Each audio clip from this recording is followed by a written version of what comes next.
This is how they used to do hams back in the early 1900s. Like Dora the Explorer, straight through every little crevice. I like a little bit of extra bourbon, so I don't mind if I do. That's probably one of the best hams I've ever tasted. It's really Pretty nice. good.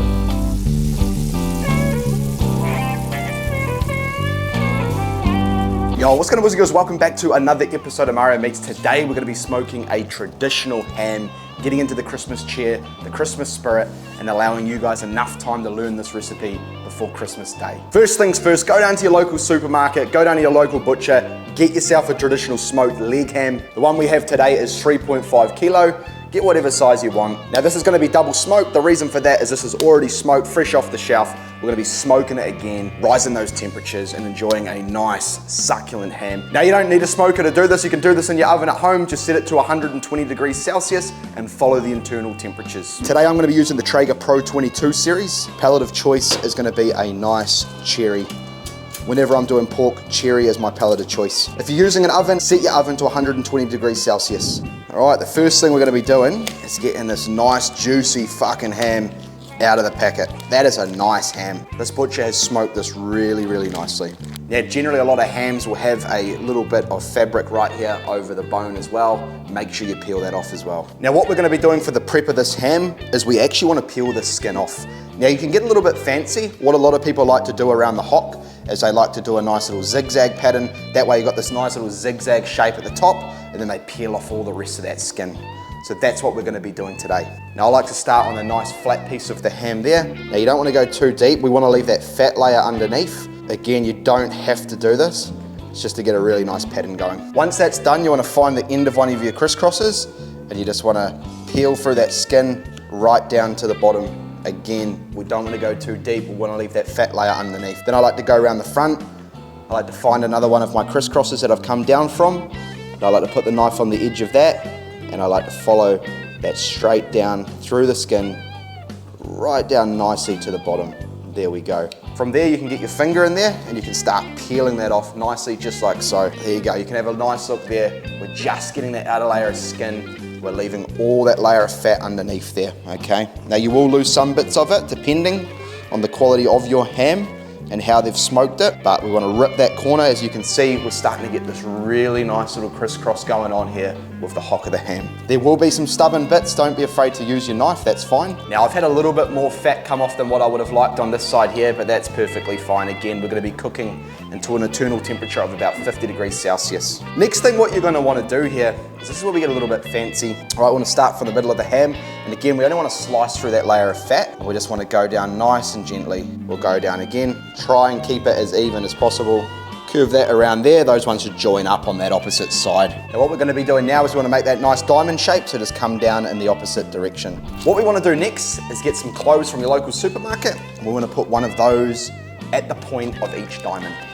These cloves just smell so nice and sweet, man. They're going to add that real nice flavour to your ham. Now again, once you're done, you do not want to be eating any of these, I tell you that. It's just for a bit of flavour through the cooking process. Once that's all done, ladies and gentlemen, that is all ready to go on the smoker. Again, I'm not overly happy that we lost that little bit of layer of fat on that right side, but at the end of the day, who really gives a fuck? It is still going to taste great. Let's get this on the smoker. Now, since I lost that little bit of layer of fat, what I'm going to do is put that fat side down and leave that meat facing up. Away we go. We're gonna leave that on the smoker for about an hour, then we'll come back with some apple cider vinegar and give it a nice little spritz there just to keep it nice and moist, stop it from drying out. Obviously, we cut a little bit too much of that fat layer off. I bought this brand new Gerber knife today. These are one of the only few knives in the world that still have a lifetime warranty. It was very sharp. I think I got a little bit horny and went just that little bit too deep there. But then again, a good tradesman never blames his tools, so I will take responsibility, and in honor of that, I will have a beer to drink away my sorrows. Alrighty, the beer of choice today, we are gonna roll with a Great Northern Original, Queensland's finest. Cold beer, meat on the smoker. Life does not get any better than this.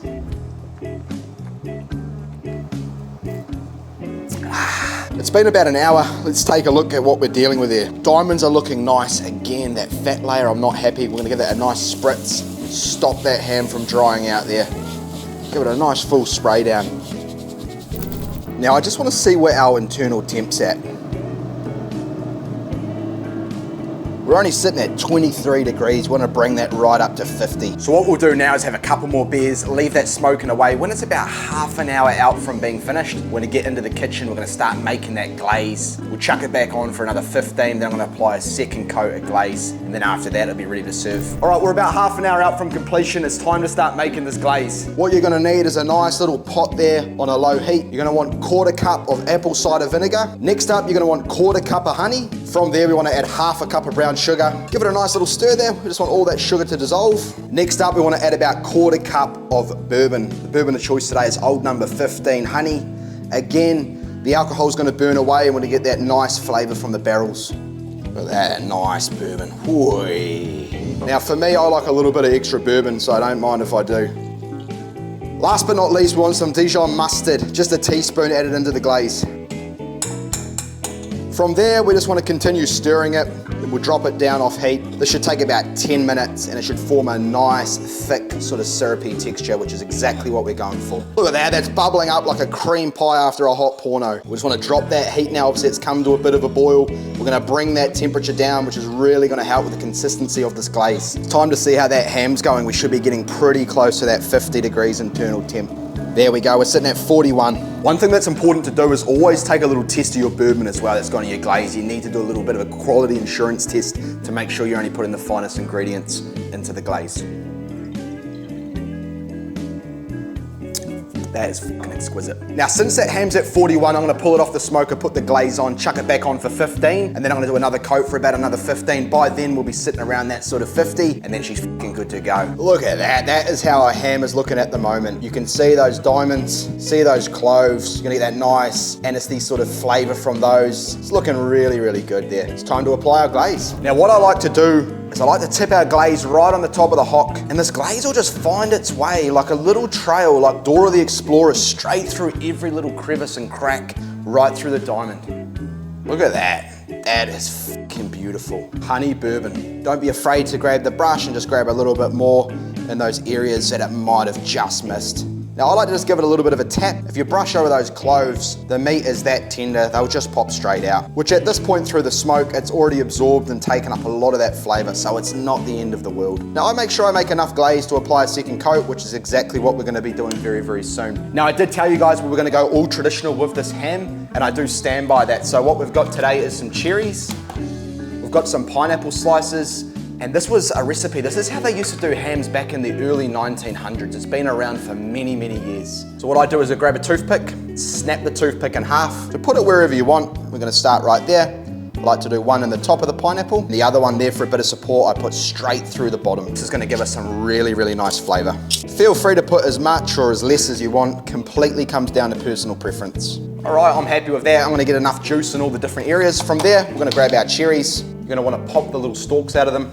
Traditionally, what they'd do is put the cherry right through the middle of the pineapple. Alrighty, once that's all done, guys, and you've got your cherries all in the middle of your pineapples, what I like to do is grab the glaze again. I like to do one more little coat over the top. So we'll tip that right on the top of the hock. We'll let it drip and find its way all down through the ham. Absolutely exquisite. From there, this bad boy is ready to go right back on the smoker. And this time when it's back in the oven or the smoker, we want to set it upright just like so. Leave that for about 15 minutes. Now it's been about 15 minutes. What we're going to do now is prop that lid open, get the last of that glaze there, and we're just going to go straight over the top. Now don't worry about the mess. It's going to pop down into our foil tray. Get all that glaze over it. There we go. We'll leave that for about another 15. By then it'll have an internal temperature of 50 degrees Celsius and it is ready to come off and enjoy. It's been another 15 minutes. We'll pop that lid open. We'll be sitting at about 47, 48 degrees Celsius. By the time you take that ham off, it'll continue to rise to get to that 50. Now that there, ladies and gentlemen, is looking absolutely phenomenal. Those nice diamonds, we can see the cloves, we can see that nice sticky glaze, the pineapple, the cherries. It's time to cut this fucker up, let me tell you that. But first things first, we need to remove these cherries, we need to get rid of the pineapple, get the toothpicks out of the ham. From there, we start to remove the cloves of where we want to slice. You've got some extra glaze sitting in your pot, don't be shy. Pour that right all over it like you're putting out a fire. We're now on the home straight. It's time to slice up that ham. Choose whatever thickness of slice you want. And this is that tender. It just goes through like a hot knife through butter. Look at that. It's looking absolutely phenomenal. And that there, ladies and gentlemen, is how you cook yourself a nice fine Christmas ham Keeping in mind, you can do this on the smoker, you can do this on the charcoals, you can do this in the oven. It's a simple, easy recipe, so get amongst it and do not miss out this Christmas. All right, boys, since we've cooked the Christmas ham, we're getting to the festive season and traditions. I thought I'd invite a couple of guests over to help us try today. So over here we have Chris. Hey. Grab a nice little slice there, man. No fabrication, give us your honest opinion on what you think of this double smoked honey glazed bourbon ham. I'm gonna give that an 8.5 out of 10. 8.5. What can you taste? Run us through the flavors, the textures. It's tender, juicy, like smokiness, and Yeah. yeah, it's pretty good. So I'm pretty picky, so it's an 8.5 out of 10. I'll take an 8.5. And over this side here, we've got the Rock Down Under, the one, the only. Now this is the opinion I'm very nervous for. All right, so let's have a look. Rocky's a former chef here, so there's going to be some, I'm sure, some either great compliments or some strong critique. So straight away you can see a beautiful smoke ring right around it. That's absolutely amazing. The smell is great. It actually doesn't smell like ham. What does it The smell like? smoking is really, really nice. You can smell, I can smell pineapple. Very, very tender. It just melts in the mouth. I'm gonna change my rating to 9. 9? Yeah, all right. 9 out of 10. Yeah, that's good. That's probably one of the best hams I've ever tasted. Really? It is really, really Pretty nice. good. That's definitely a 9, 9.5 for me. Fucking awesome, man. Definitely. I appreciate Very that. good. Nice and tender, smoky, beautiful. I appreciate that. Now, I haven't actually tried a piece myself, so I'm going to go in here for the kill and see what we're thinking. Texture feels good, like you said, that nice pink smoke ring. Let's have a try.